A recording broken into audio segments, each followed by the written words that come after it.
Thanks for joining friend, welcome to my channel. Friends, आज का हमारा टॉपिक है कि अगर नाक से खून बहता है तो ऐसी सिचुएशन में तरीका इलाज क्या अपनाया जाता है या इस मर्ज का इलाज है वो कैसे किया जाता है, कौन से तरीके अपनाए जाते हैं, आज की वीडियो में आप ये जान पाएंगे। इसके अलावा घरेलू कुछ तरीके या टोटके कह लीजिए जिनको आप अपने तौर पर ऐसे इंसान की मदद के लिए इस्तेमाल कर सकते हैं, आज की वीडियो में ये जान पाएंगे। फ्रेंड्स, यहाँ पे रिक्वेस्ट करना चाहूंगी, प्लीज चैनल को सब्सक्राइब जरूर कीजिएगा। इसके लिए सब्सक्राइब बटन पर क्लिक कीजिएगा, साथ बेल के आइकन पे भी जरूर क्लिक कीजिएगा। इस पर क्लिक करने से आपको हमारी आने वाली वीडियो की अपडेट मिल सकेगी और आप हमारी वीडियो रोजाना सबसे पहले देख सकेंगे। टॉपिक की तरफ आते हैं कि नाक से खून बहने की सूरत में सबसे पहले तो इसकी वजह जानने के लिए डॉक्टर जो है वो मायना करते हैं। वो किसी बैरूनी शय की मौजूदगी चेक करते हैं, यानी कोई चीज तो अंदर नाक के नहीं गई है जिसकी वजह से खून बह रहा है। जाहिर बात है इसके हवाले से आपसे कुछ क्वेश्चन भी किए जाएंगे, वो आपकी मेडिकल हिस्ट्री जानेंगे जो कि क्वेश्चनिंग सवालों के जरिए आपसे पूछकर वो जान पाते हैं। और अद्वियात के बारे में भी आपसे पूछ सकते हैं, यानी अगर आप पहले से कोई मेडिसिन वगैरह यूज कर रहे हैं तो इसके बारे में आपसे सवाल किया जाएगा।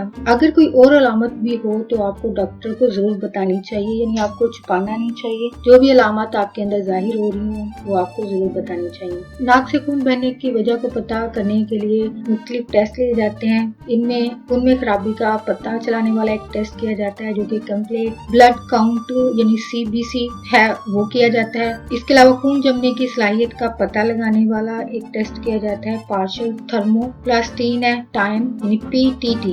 और नाक की एंजियोस्कोपी की जाती है, नाक का CT स्कैन भी किया जाता है, चेहरे और नाक का एक्सरे भी किया जाता है। यानी इन तरीकों की मदद से आपके नाक से खून बहने की वजह जो है वो पता की जाती है। मुख्तलिफ टेस्ट किए जाते हैं जो कि यकीनन आपकी सिचुएशन के हिसाब से, यानी जैसी आपकी सिचुएशन कंडीशन होगी या डॉक्टर आपसे जो क्वेश्चनिंग कर चुका होगा उसके हिसाब से वो आपको सजेस्ट करेगा इनमें से कोई भी तरीका। इसके अलावा घरेलू तौर पर आप कैसे ऐसे लोगों की मदद कर सकते हैं। इलाज के अनुसार यानी ये डिपेंड करता है कि नाक से खून बहने की वजह क्या है और इसकी किस्म भी क्या है। यानी जो आपने अभी सुने हैं इनमें से जो भी टेस्ट है सारी बात है वो या घरेलू तौर पर भी जो तरीके अपनाए जाते हैं वो सिचुएशन के हिसाब से होते हैं। अगर नाक के बैरूनी हिस्से से खून का बहाव हो तो नाक के अगले नरम हिस्से को 10 मिनट दबाकर जो है वो बंद करें। यानी अगर फ्रंट साइड से खून निकल रहा हो तो इसको 10 मिनट तक दबाकर बंद करें। थोड़ा सा आगे झुकें और मुंह से सांस लेते रहें। खून को रोकने के बाद लेटें कभी नहीं, या बच्चे को कभी लेटने के लिए ना कहें। इससे खून जो है वो मैदे में जा सकता है। 10 मिनट बाद नाक जो है वो छोड़कर देखें कि खून आना बंद हुआ है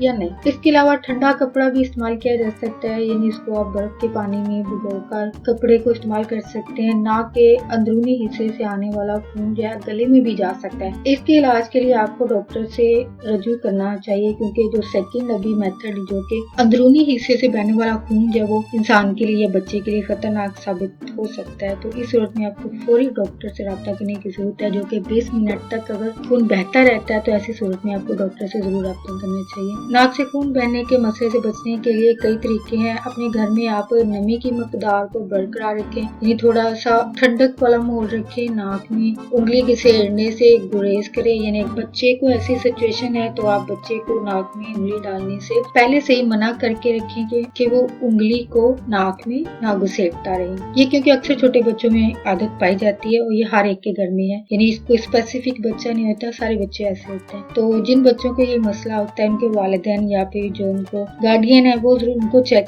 बैलेंस रखें कि वो अपनी नाक में उंगली ना डालें। नाक में खुश्की की सूरत में खुसूसी जेली या स्प्रे वगैरह जो है वो इस्तेमाल कर सकते हैं, जो कि यकीनन आपको डॉक्टर जो है सजेस्ट करेंगे, या जिससे आप इलाज करवा रहे हैं वो डॉक्टर आपको इसके बारे में जरूर बता देंगे। जो जेल या फिर स्प्रे वगैरह जो है वो प्रिस्क्राइब करेंगे वो आप इस्तेमाल कर सकते हैं। तो फ्रेंड्स, आज का टॉपिक आपके लिए इन्फॉर्मेटिव और इंटरेस्टिंग रहा। मज़ीद अवेयरनेस और गाइड के आगे फ्रेंड्स एंड फैमिली के साथ वीडियो को शेयर जरूर कीजिएगा, वीडियो को लाइक जरूर कीजिएगा। ये बात अच्छी लगती है तो प्लीज वीडियो को लाइक जरूर कीजिएगा, कमेंट जरूर कीजिएगा। आपका वीडियो देखने के लिए बहुत शुक्रिया।